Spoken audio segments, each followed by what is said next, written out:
ভোরের চিঠির প্রথম ভিডিওই সকলকে স্বাগত। সবে শীত পড়তে শুরু করেছে। শীত মানেই রকমারি ফুলের সংগ্রহ। কয়েকদিন ধরে আমরা চেষ্টা করছি ছোট্ট একটা বাগান করার। সেই সাথে আজকে আরো 4টি ফুলের চারা গাছ আমরা রোপণ করব। 2টো চন্দ্রমল্লিকা ও 2টো ড্রাগন গাঁদা গাছ।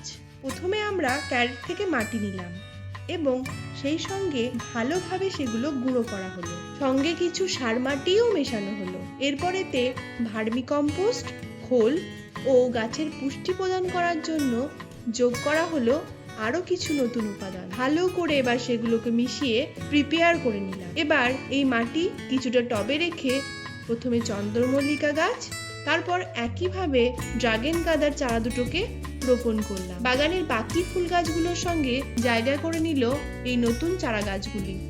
এই শীতে কার কার ফুল গাছ ভালো লাগে বা ফুল বাগান করার শখ তা অবশ্যই জানা, এবং আরো কি কি ফুল দিয়ে আমাদের বাগানকে আমরা সাজিয়ে তুলতে পারি তা কমেন্ট বক্সে জানান। পাশে থাকুন, আনন্দে থাকুন সকলে। ওকে, বাই।